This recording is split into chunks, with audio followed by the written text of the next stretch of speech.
Hello, everybody. Good evening and welcome. Tonight's topic, the inner longing of the heart, needs a little bit of introduction. As everyone probably knows, the month before the Jewish New Year, the Jewish New Year is going to take place in just over a week. This Saturday, this Shabbat, a week from this Shabbat, will be the first day of Rosh Hashanah, the Jewish New Year, and then the day afterwards is 2 days to the New Year. Now, the month preceding the New Year is a month of preparation. Why? Because the New Year essentially is what happens in, according to the Kabbalistic writings, is that the New Year, and every New Year brings down a new light into the world. There was a light that sort of sustained the world that was brought down last year, and things could have been a little better this year, but it was a tough year. I think everyone acknowledges it wasn't the easiest year. So in the preparation, in the run-up to the upcoming year, which, as I explained in one of the classes, is I think going to be a much better year. At least it's shaping up that way. It certainly has that potential. In the preparation, the run-up, there's a whole month called the month of Elul, the month in which we are now, which we prepare for the New Year. It's not just sort of in comes the New Year and you lot of fireworks and it's, and change the calendar and that's it. Turn the page on the calendar to a new one and that's the end of the story. It doesn't work like that. Sorry, just let me switch the phone off here. Okay. In order for the whole year to turn out, the whole coming year to turn out, which is really contained in the first day and the first 2 days of the year, it has to be, the year has to be, we have to prepare for it. We have to do what we can to sort of make sure that happens, make sure that it happens in the right way. Oh boy, sorry about this. Okay. Always when one's in the middle of a class. Okay. So, I don't know, just a phone call, nothing, spam call, basically. Okay. Anyway, okay, so there is preparation that is required. The name of the month is Elul, and the image that's used to depict what happens in Elul is you would think that this is a time, since we're preparing for the new year, therefore it would be a time of tremendous isolation of the individual in order to introspect. Yes, introspection does happen, definitely, no question about it. It's an integral part of the preparation, but it's not done in an isolated kind of situation at all. In fact, the very opposite is true. The image that's used to describe this month is that the king goes out into the fields to meet the people and to greet the people and to thank them for their work and so on and so forth. In other words, it's not just the king retreats into his palace and is unavailable for a period of time. That may be true during the year, but during the month of Elul, so to speak, the king comes out into the field. Now, today we don't really understand that analogy so well. In fact, there's a story of a certain Hasidic rabbi who, as many others did, as in fact basically the whole Jewish community in Russia, suffered tremendously under the Tsar. And they didn't suffer any less under communism, but they suffered tremendously under the Tsar. The Tsar of Russia, the king of Russia, was, for generations, the Tsars were generally, some of them were good, but some of them were very cruel people. And as was sort of traditional in those parts, they took their they took their vengeance out on various minority communities, of which the Jewish community was the most prominent and the one that received the most ire for some unknown reason of the kings, the tsars.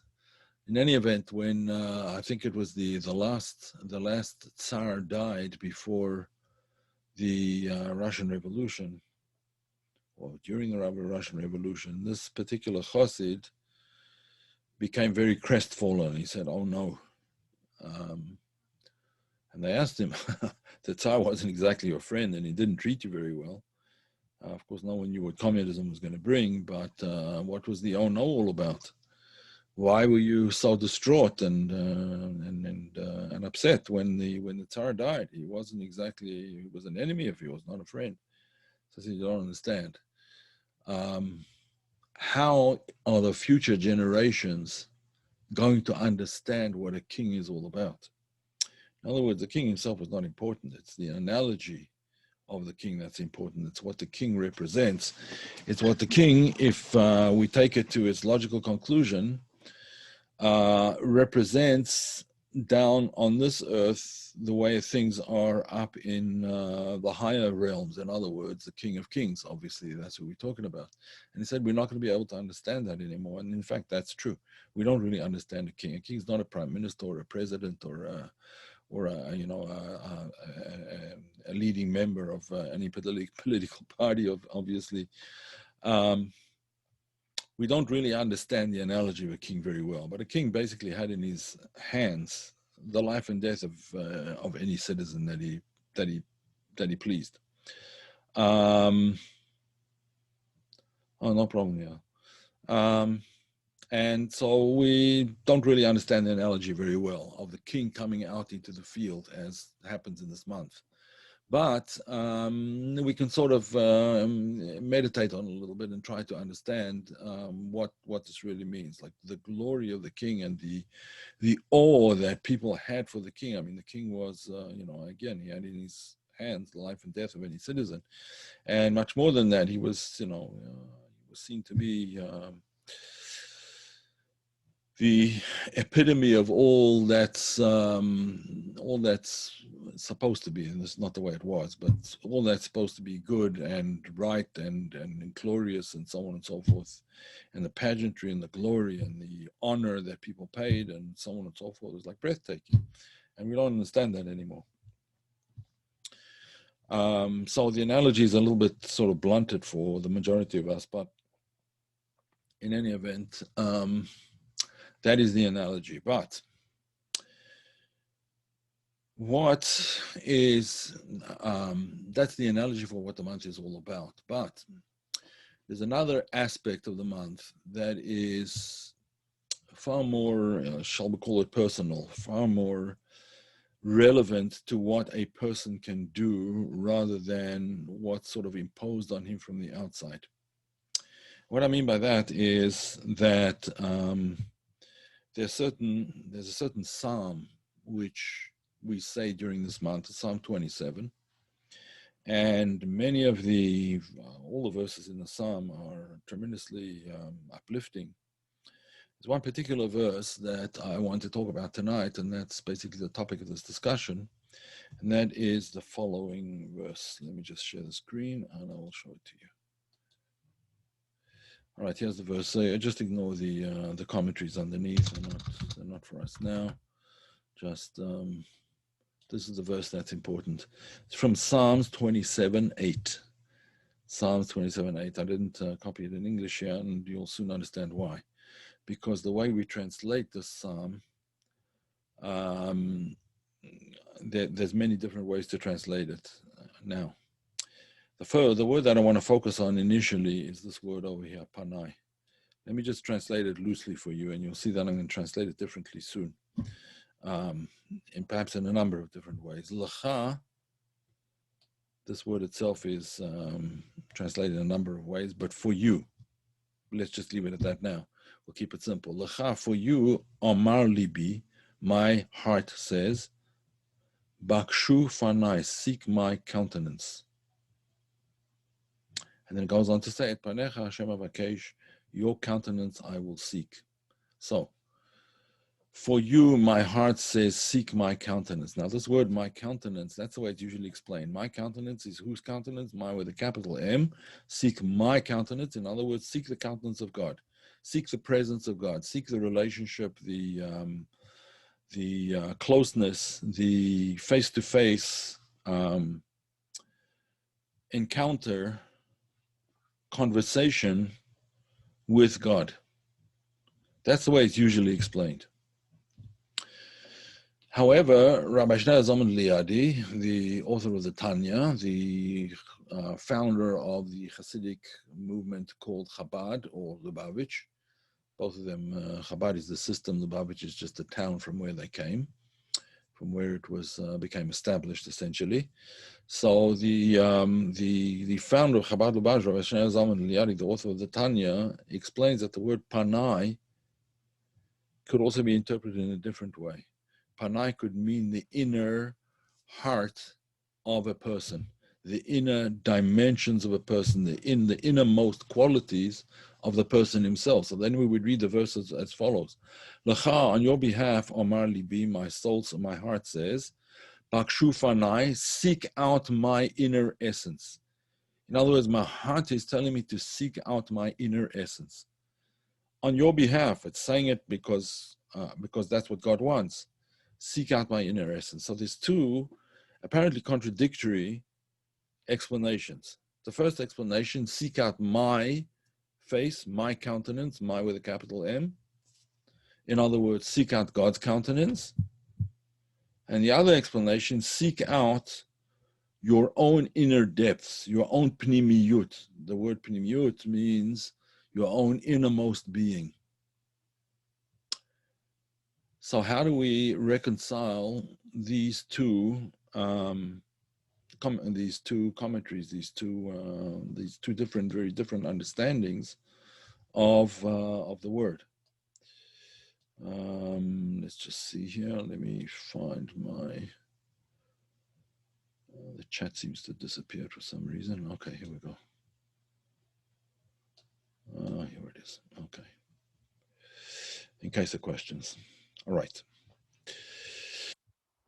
How do we reconcile these two approaches? I think we can reconcile it as follows. By retranslating or understanding the different interpretations of the word lecha. The word lecha in Hebrew means generally to you. That's how I translated it initially, to you, or for you. But it could be translated in two different ways. Lecha could mean on your behalf, or as your emissary, which is how the classical commentator Rashi first interprets it. So, on your behalf, as your emissary, my heart says, seek out my countenance or my inner being. That's one way of expressing it. Another way of expressing it is that the word lecha means instead of you, not on your behalf, at your behest, as your emissary, but rather in place of you, instead of you. Now, why is this important? What's going on over here? There are times we all find in our lives when God is close to us. It could be that it may happen only at one time in a person's life or one fleeting moment, and it could be in some cases that it may not happen even perhaps at all. It's possible that it happens that way, that a person doesn't feel any closeness or doesn't have any communication or relationship with God. It can happen. But generally, everybody has at some point in time, sometimes closer, sometimes further, but at some point in time, you feel that you can sort of open your heart and you can speak. And it's a very important part of practice. In fact, we're supposed to do that 3 times a day, essentially. Open up your heart and speak to God. There's 3 prayers: morning, afternoon, and evening prayers, when you have a chance to talk. You talk to God. Prayer is called sicha, discussion. It's a discussion. As it says with Isaac, Vayetze Yitzchak lasuach basade. Isaac went out to talk in the field. Talk to who? He went out on his own. Who was he talking to? To talk to God. Isaac went out into the fields to talk. He went into a state of isolation a little bit, and a state of quiet and so on, because he wanted to talk. He wanted to, and he did that every day. And so too, we're supposed to spend some time daily in communion, in discussion, in communication. But it could be, and sometimes a person may feel that the communication or the conversation is very one-sided. It might just be him speaking, and possibly, certain to a person's feelings, nobody's listening, right? There's no one there listening. That's not actually the case, but it may certainly feel that way. So therefore, what happens in such a case? In a case where a person feels the closeness of God, he can have some kind of conversation, even if God is a little bit further away, but he can still have a conversation. He can sort of make a long distance call, so to speak. So that is still going on. That is still the possibility of speaking directly, even though it's a long distance call kind of thing. And then we would say, L'cha, my heart is talking to you on your behalf, because you were the one that aroused my heart to seek you out, to seek out your countenance, to talk to you, to discuss things with you, to present my problems before you, and so on. But I'm doing it on your behalf. In other words, I've been aroused by something beyond myself, so that my heart is awakened sufficiently to be able to express myself and talk. What happens, however, when, for some reason or another, that seems to be impossible, or it seems to be, let's call it unlikely, or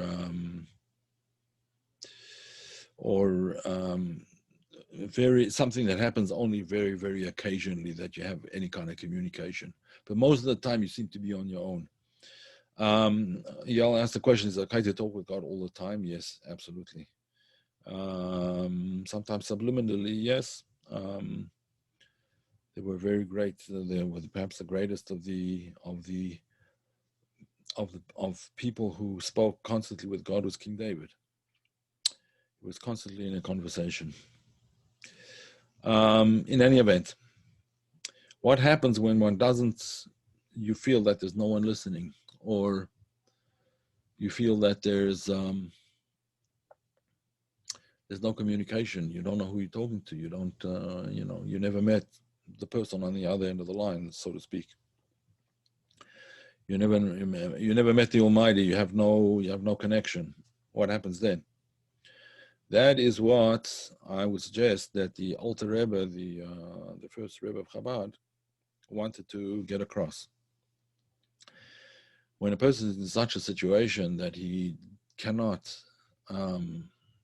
or she cannot find a channel of communication with the one above, so then that person has to delve into his own essence down below. And in fact, we see a historical precedent for this right in the beginning of Genesis, not the beginning, but in the first stories of Genesis, the story with Adam. After Adam commits the sin of eating of the tree, of the fruit of the tree of knowledge of good and evil. In other words, he misused information, he misused certain ideas and essentially secrets that he was privy to. He misused it. He used it in a way that was profane. The sages explain that he ate the fruit prior to Shabbat, had he waited for the holy day, had he waited for the Sabbath day to eat of that fruit, he'd been told not to eat of it, but he ate of it anyway. Had he waited for the Sabbath, then he would have been able to eat it in a state of purity, in a state of holiness, and elevate that knowledge. And the idea of knowledge in Hebrew, the word for knowledge is da'at. Da'at. But da'at means much more than knowledge. Da'at means intimate knowledge, to the extent that when Adam and Eve first have a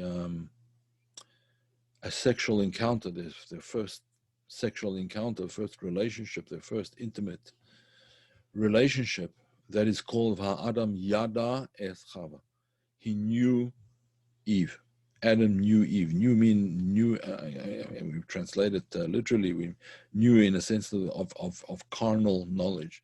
But the word carnal is definitely the wrong word to explain it over here. It's an intimate knowledge of the other person, giving yourself over, she giving herself over to him, and him giving himself over to her, so that they became one soul. Because that's really what marriage is all about, becoming one person, becoming one soul with two faces, one soul with two bodies, but nevertheless one soul.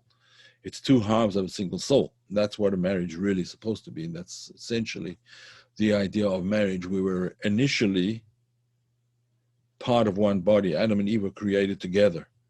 They were created together, but they were created back to back. That's why it's explained, sort of Siamese twins back to back. Now, don't take that literally, that they were Siamese twins, but they were created back to back. In other words, the parzuf, the spiritual profile of Adam and Eve was that they were a single profile, except that they were back to back. Back to back means they didn't communicate face to face. So therefore, they had to be separated. That's called the Nasira.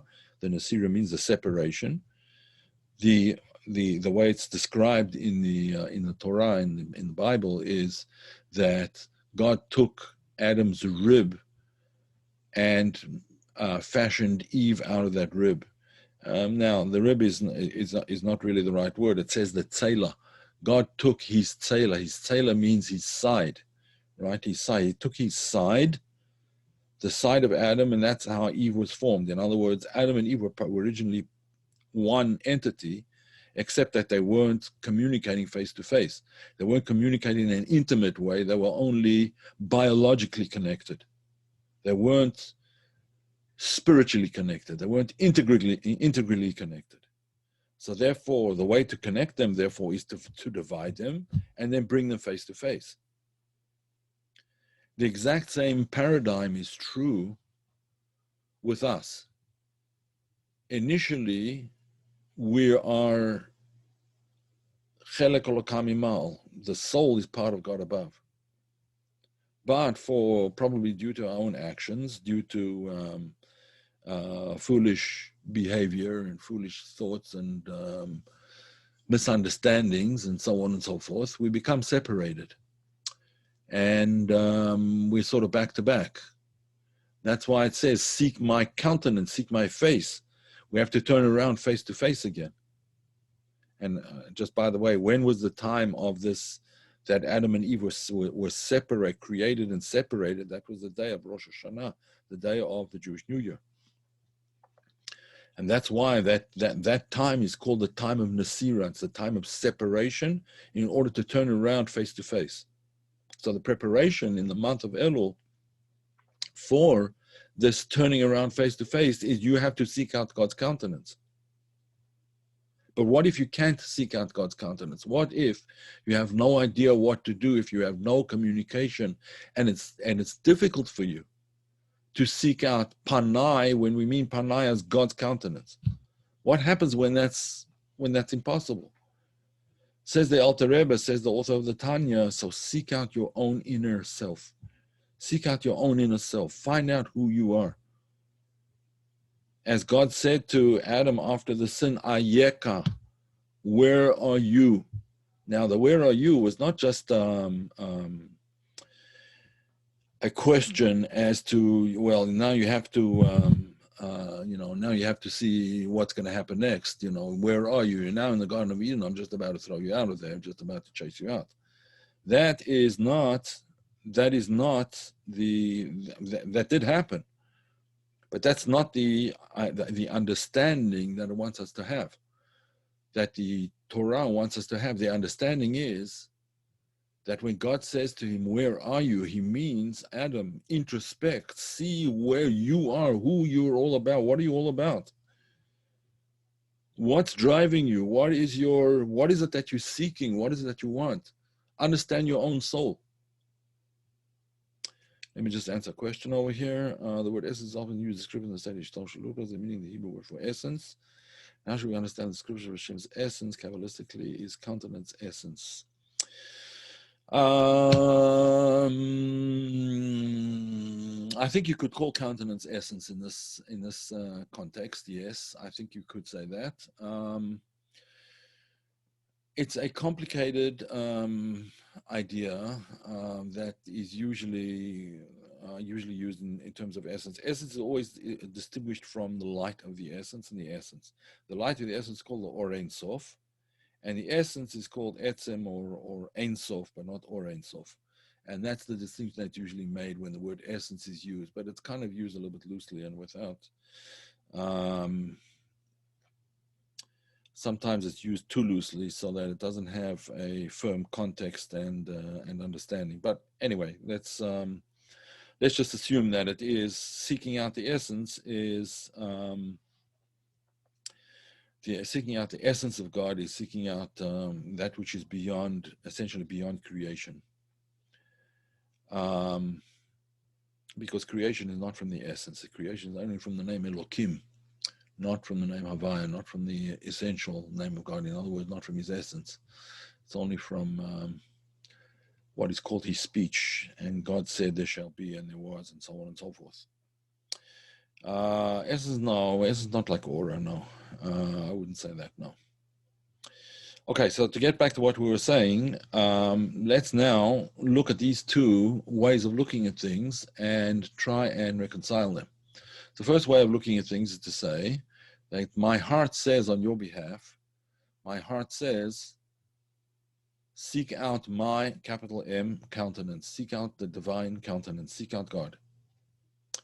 When that is not possible, then in your place, in place of you, in other words, instead of you, because I'm not being awakened by your presence, my heart is not awake to your presence, therefore I have to go deep into my own soul in order to understand, in order to be able to find the divine countenance. I have to go deep into my own soul. Now, how does this work? We've discussed it a number of times, but the Midrash of rabbinical literature from about the 7th century approximately, 5th, 6th, 7th centuries, depends which Midrash we're talking about, but the Midrashim are rabbinical literature, and there's a lot of wisdom in these, the interpretation. Midrashim usually interpretation of verses in the Torah or verses in scripture in general. But the interpretation is not literal. The interpretation is usually allegorical of one sort or another, or philosophical. In other words, it goes deeper than the surface interpretation. So there's a medrash that explains that there are really 5 levels of the soul, or if you want to put it this way, 5 levels of consciousness. There is the consciousness of the physical world, our physical consciousness, which includes the consciousness of our physical body. That's the lowest level of consciousness, which is called nefesh.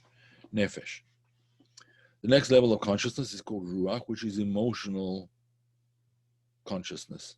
Consciousness of the emotions, consciousness of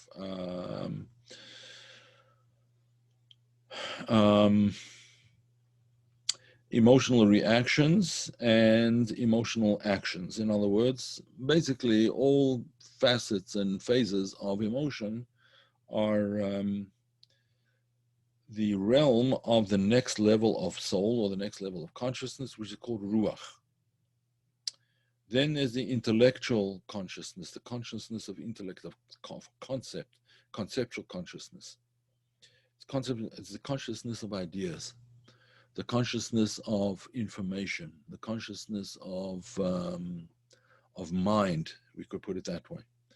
That is called, that level of consciousness is called neshama. That level of consciousness or soul is called neshama. Then the fourth level of consciousness is called chaya, and that's the consciousness of transcendent life. In other words, not the life of this particular thing or that particular thing or a third particular thing, but consciousness of life in general. The life force, consciousness of the life force. The life force is what exists beyond the intellect, beyond the emotions, beyond actions, and so on. This is consciousness of the source, essentially the source of life. That is the level of soul, a level of consciousness called chaya. Then the highest level of consciousness is called yechida. Yechida meaning unitary consciousness, one consciousness of oneness, consciousness of the unity, the oneness of all existence, the oneness of God essentially, but the oneness of all existence as it is nullified within the divine being, nullified within the oneness of God. It sort of takes place within this unity of God, uttered and expressed in the Shema prayer. Hear, O Israel, Lord, God the Lord is one. God is one. In other words, not just that there's one God, and we don't mean that, that's obvious, but that God is one with everything. Everything is all one thing. It's all one.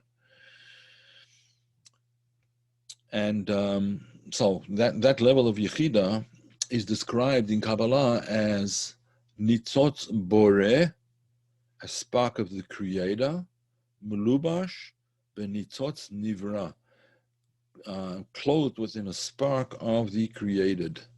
This is how the Arizal, Rabbi Yitzhak Luria, explains it. That Yechida of the Nefesh is a spark of the Creator within the created. So when Rabbi Shneur Zalman tells us to look into ourselves, to look into your own pnimiyut, your own innermost dimensions, that's what essentially he's telling you to do. He's telling you to look for the godliness in your own soul. And therefore the two explanations turn out to be really the same thing. It's just that the process is different. One process is to look directly for God, and the second process is to look for God within creation, or God essentially not only within creation, but within you, because that's the highest level of godliness that's manifested is in the soul. The godliness manifested in creation is only from the name Elokim, Bereshit bara Elokim. The aspect of God that is somewhat synonymous with Teva, with nature. Like God within the natural world. God within the natural world and God within the soul is two different levels completely. The godliness within the soul is called Havaya, the name Yud Kei Vav Kei, Havaya. Whereas God within the world is called Elokim. Vayom Elokim, God said. Saying is from the mouth outwards, from the lips outwards. It's speech, it's communication, but it's communication through speech. Whereas the godliness in the soul is communication in thought. Yisrael alu b'machshava. The soul arose in God's thought. It arose in God's thought. So in thought and not in speech. And therefore, looking deeply into one's own soul eventually will uncover the godliness hidden there. So essentially, we are seeking out, in both cases, we're seeking out godliness, but just in different ways. As most people not tangible countenance is physical, is it possible to reach the level of Yechida? Yes, it is possible to reach the level of Yechida. It is possible to reach the level of Yechida, and in fact, that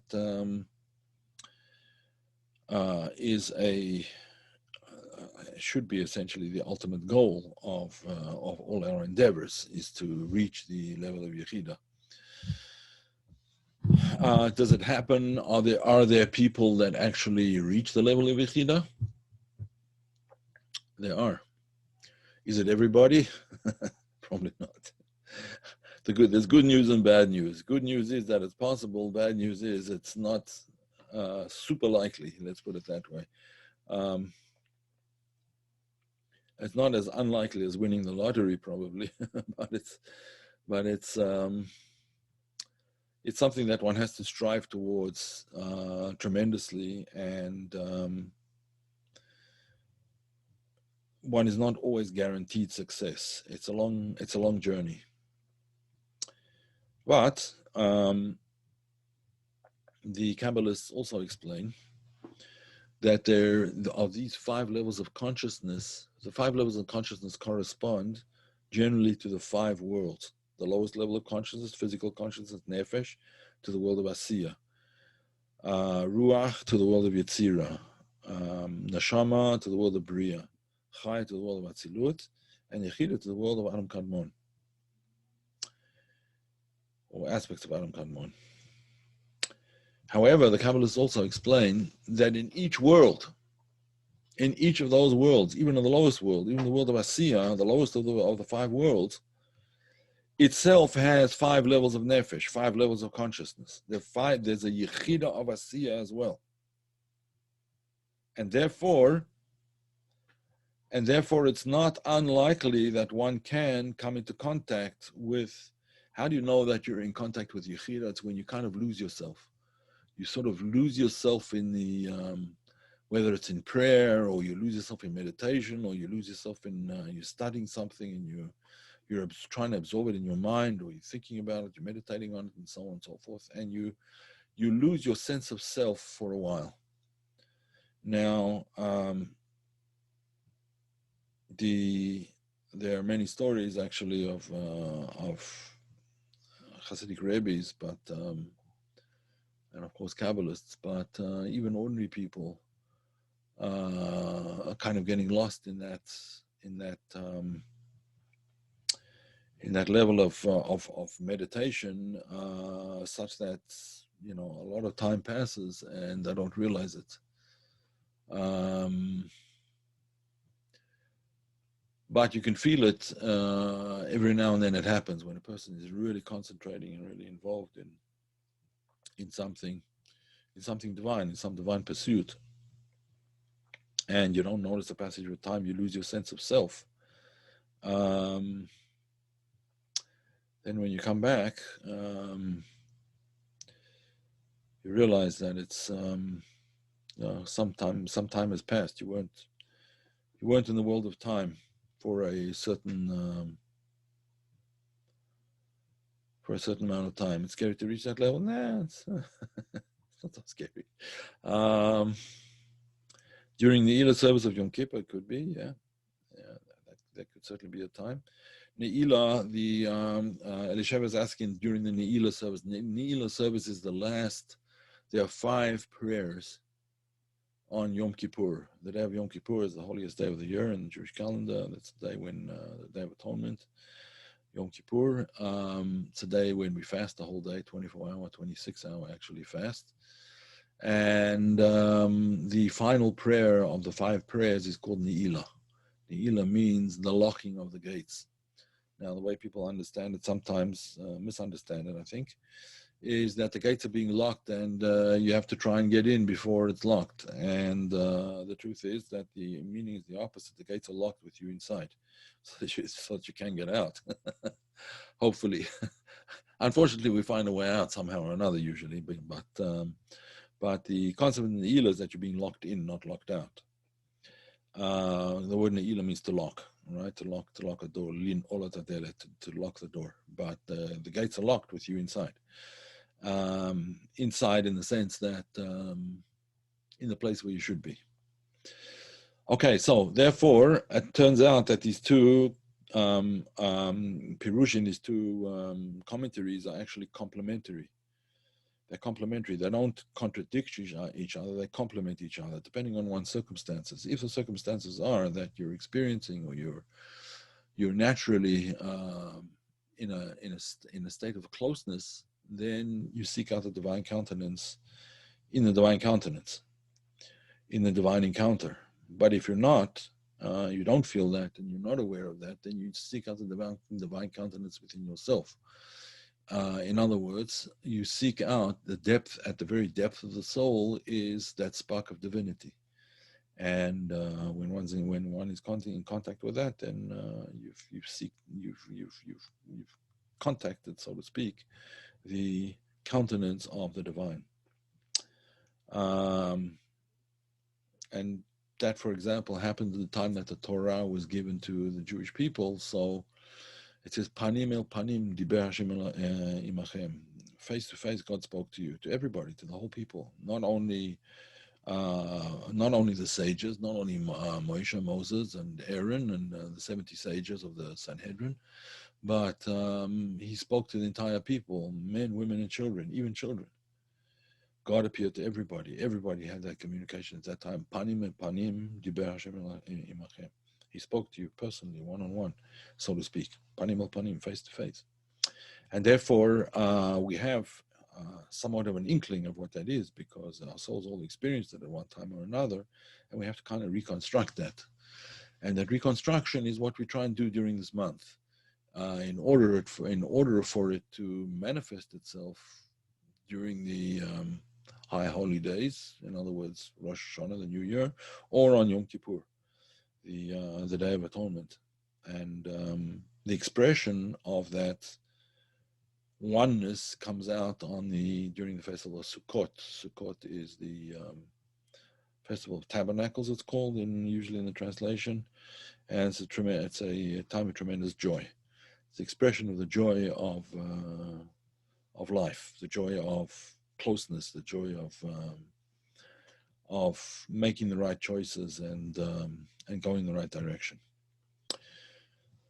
Okay, I think we'll stop here, and if there are any questions, I'll be happy to answer them.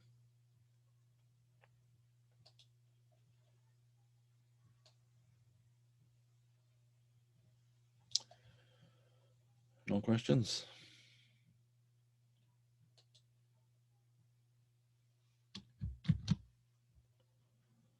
All right. If there are no questions, we'll stop here.